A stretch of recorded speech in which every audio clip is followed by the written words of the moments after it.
मध्य प्रदेश के पूर्व मुख्यमंत्री उमा भारती के समर्थन में कांग्रेस उतर आई है। पूर्व मंत्री पीसी शर्मा ने कहा कि उमा भारती ने पटवा और शिवराज पर निशाना साधा। उन्होंने अपना दर्द बताया। बीजेपी ने स्वार्थ के लिए पूर्व मुख्यमंत्री को क्वारंटाइन किया। उमा भारती ने बीजेपी को प्रदेश में स्थापित किया, लेकिन भाजपा ने उन्हें पीछे करने का काम किया। की बात करना सर मंदसौर में एक बड़ा मामला सामने आया। मंडल अध्यक्ष की हत्या कर दी गई। उप मुख्यमंत्री जगदीश देवड़ा का क्षेत्र है, इधर देखते बोलिए सामने देखा सर। ये कानून व्यवस्था मध्य प्रदेश में ध्वस्त है। चाहे वो मंदसौर में भारतीय जनता पार्टी के नेता रहे धाकड़ जी, उनकी सरेआम हत्या हुई है। ये हरदा के अंदर जिस तरह से राजपूत समाज की नाम पूछ के पिटाई हुई है, और जो फरियादी था वो तो जेल के अंदर और अपराधी को तुरंत जमानत दे दी गई। और आए दिन मैं समझता हूँ कोई ऐसा दिन नहीं है मीडिया या समाचार पत्रों में कि हत्या, अपहरण, बच्चों के अपहरण हो गए। दो बच्चों के मां के साथ 5 साल के बच्चे का अपहरण हो गया। और ग्वालियर, चंबल में तो आए दिन गोली चल रही है और कोई वहां पे देखने वाला नहीं है। थानों के अंदर जाते हैं तो अभी कोई मामला आया तो 2 दिन तक रिपोर्ट नहीं लिखी गई।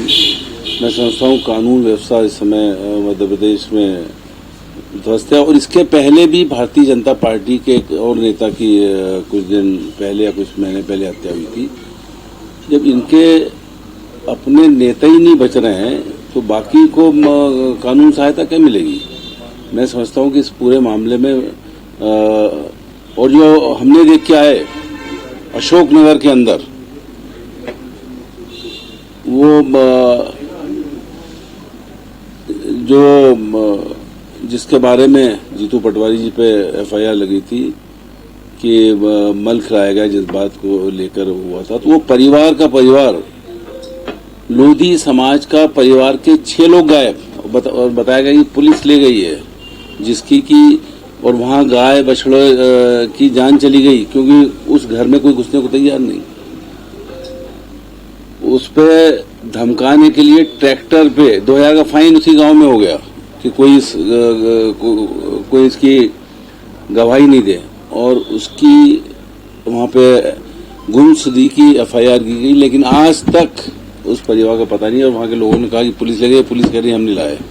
तो आखिर लोग गए कहाँ? क्या उस पर जमीन निकल गई? तो ये है कानून व्यवस्था की स्थिति। तो कुल मिला के कानून व्यवस्था मध्य प्रदेश में पूरे देश के अंदर ध्वस्त है, नंबर 1 पे। फिर एक बार उजागर किया, हालांकि दर्द सामने आया। शिवराज सिंह चौहान समेत पटवा जी के ऊपर सीधे तौर पर निशाना हो। आपने देखिए, उन्होंने एक चीज और कही कि मैं भी राजनीति में हूं और 10-15 साल तक चुनाव लड़ती रहूंगी। ये और उन्होंने कहा कि 2000 से 1990 से जब पटवा जी की सरकार रही, उसको अभी 20 साल से बीजेपी की सरकार है, लोधी समाज को हमको प्रताड़ित किया गया, लोधी समाज को प्रताड़ित किया गया।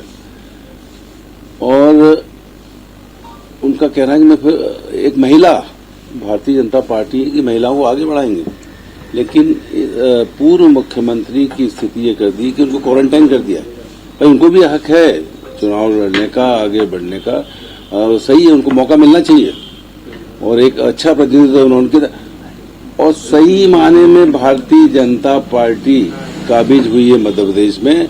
तो इसका श्रेय उन्हीं को जाता है। जब 2003 में उनके नेतृत्व में बीजेपी की सरकार बनी, इसके पहले तो छुटपुट बनी थी बीजेपी की सरकारें, पता ही नहीं था। उन्होंने किया, उसी महिला को इन्होंने बाहर कर दिया। और ये इनकी ट्रेडिशन है भारतीय जनता पार्टी की कि कोई महिला आगे बढ़ती है तो उसको कैसे पीछा किया जाए। मैं समझता हूं कि जो उन्होंने कहा है उनको मौका मिलना चाहिए। और जो उन्होंने कहा है कि व्यापम, ये व्यापम से मध्य प्रदेश में जो शुरू हुई गड़बड़ी डॉक्टर्स के मामले में, वो आज तक चल रही है।